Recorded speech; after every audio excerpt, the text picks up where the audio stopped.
Well, hello there, studio teacher friends. Christina Whitlock here, your host and self appointed anytime piano teacher friend. Welcome to your weekly shout out of solidarity, which is brought to you ad free because of my faithful supporters over on Patreon. Check out christinawhitlock.com/support for more information on how you can help. For now, let's get on with the show. You are listening to episode 153 of the Beyond Measure podcast. Cheers to one simple yet effective lesson activity. Whew, it has been a week, friends. I'm not going to lie. Now, everything is fine in my little world, so do not worry about me, but it's just not been an easy one. So, this episode is releasing late, and I decided to change topics because, in all honesty, I had originally planned on sharing something pretty vulnerable today, and I just don't have the emotional bandwidth to do it justice. So, I am going to go ahead and say cheers to myself for making that call. And I'm going to use this as an opportunity to remind you that so many of the expectations we place on ourselves are merely that self imposed expectations. It is okay to divert from the plan, my friends. So, this is me leading by example. If you have listened to this show for any length of time, you already know that I like to think deep. I consider myself sort of a philosopher of the profession, so I often show up here talking about big picture concepts. At the same time, I know that sometimes it's nice just to hear a super practical takeaway. So that's what we're doing today. I am in my first week back to teaching after a 3-week break, and it was one of those glorious breaks that actually felt like a break. It was great. But my first day back to teaching was also on one of those pesky Monday holidays where the kids have been out of school all day. And I knew I would be facing students with a lot of pent up energy.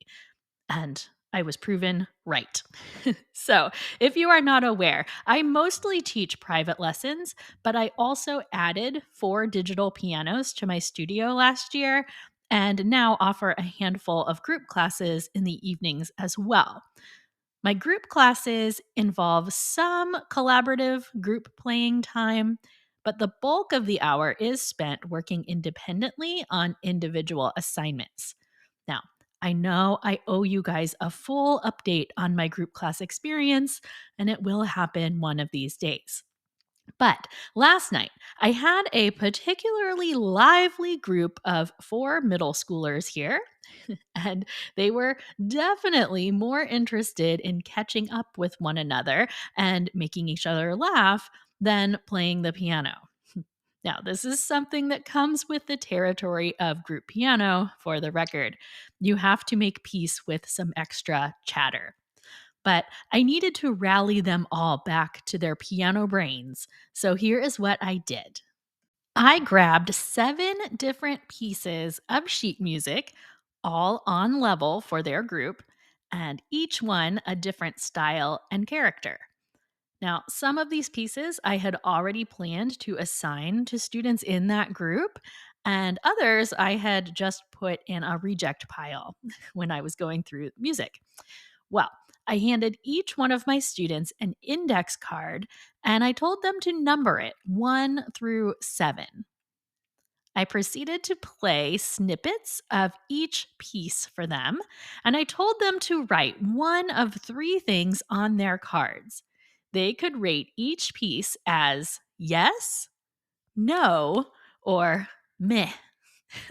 Now, if you're not aware, meh just means kind of indifferent.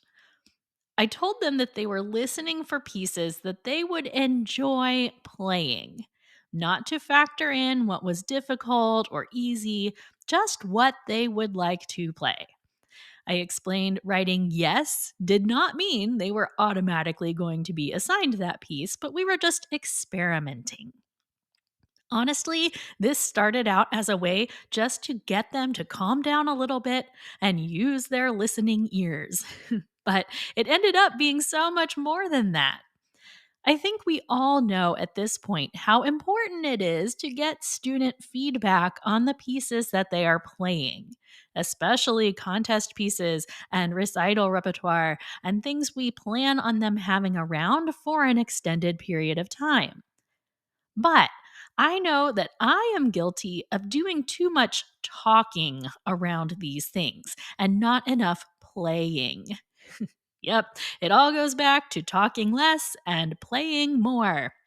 There's a whole episode on that, and I will link it in the show notes for today's episode. By playing a wide variety, 7 pieces of different characters and affects, my students saw a bigger picture of the many personas that we can take on as pianists. By simply giving them a really easy ranking system, yes, no, or meh, I didn't put pressure on them to put together elaborate explanations or try to decide where their interest fell on a 10-point scale. Their reactions were pretty immediate and pretty clear. Many of us talk to our students often about what styles of music they enjoy or would like to play more of. I think that stuff is really important. But this is a little bit different, mostly because when you ask a student what kind of music they like, their responses are limited to their experiences and their perspective. As music teachers, I really wish more of us would harness the power of our influence and help expose our students to a wider variety of music, not with any pretense of trying to persuade them onto our side, just for the sake of showing them what exists in the world. I digress. Our little listening activity yesterday accomplished several things. First, it led to a really neat conversation about the kinds of artists my students wanted to be, how they wanted to make people feel when they played, and how we really do get to be these actors who portray all sorts of different characters while we're at the instrument. That was a really fun conversation to have with middle schoolers. Second, it was the easiest repertoire planning session I have ever had. You may know this about me that I love planning student repertoire. It's one of my favorite parts of the job. I love choosing just the right piece for a student that is going to challenge them in all the right ways and make them shine for the unique player they are. And because I love that, I often spend a lot of time doing it, which is fine. I'm totally at peace with that. But as I looked through my student response cards from last night, they each gave me a solid 3 or 4 pieces that I now know they are interested in studying next. Since I was careful to only play pieces at an appropriate level for them initially, there's really no more planning necessary on my part. I should say at this point that I think there is a lot of merit for doing a similar listening activity with advanced repertoire or pieces at different levels of study. They would just have different objectives. Upon taking on this activity last night, I also got this unfiltered glimpse into my students' perception of what they were hearing. Sure, I already knew that so and so would like piece number 1 and so would hate piece number 4. But even I, a self proclaimed student repertoire whisperer, was surprised by some of my students' choices last night. In fact, I'd mentioned that I'd already had a few of those sheets pulled out to assign to some of those students, and ultimately I switched some things around based on their feedback. I really like to think I'm good at matching students' rep to their personalities, but obviously I am not perfect. It was proven last night. So, friends, I tell you all of this today to help remind you of a few quick things. Number one, play for your students. Play more for your students. You know that saying of a picture is worth 1,000 words? I think it goes double for music teachers. I say a demonstration is worth 2,000 words. Number two, expose your students to lots of different styles of music. Because again, if we don't do it, who do we think will? Number three, let your students express their opinions in a variety of formats. Some of our students are terrific verbal processors. They tend to be easy teacher favorites. But for those who struggle to put their ideas into words, we need to give them easy opportunities to express themselves. In this case, by writing yes, no, and meh. Kids love that dramatic inflection of meh, by the way. Pro tip. Takeaway number four, find ways to get your students invested in each other's music.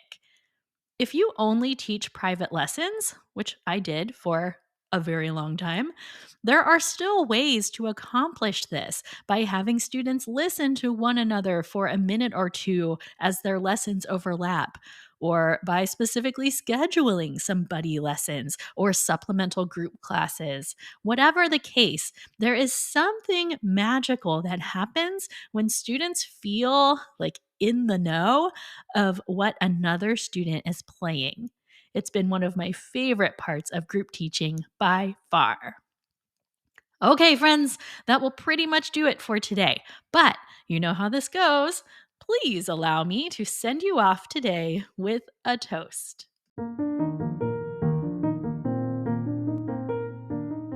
Studio music teacher friends from all around the world. Today, we put on our thinking caps and remember that there are many simple ways that we can switch up our lesson routines when need be. I hope you took some inspiration from my suggestions today. May we all commit to talking less, playing more, and exposing our students to as many different styles of playing as possible. This is me raising my glass to you, my friend. Here, here.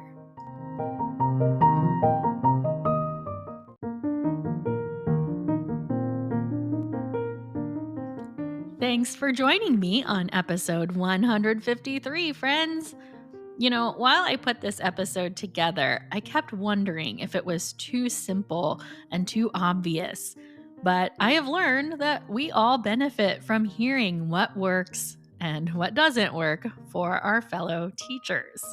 So, speaking of what works and what doesn't, I have this weekly reflections sheet that I use in my own studio to help me keep track of all of my studio related to dos.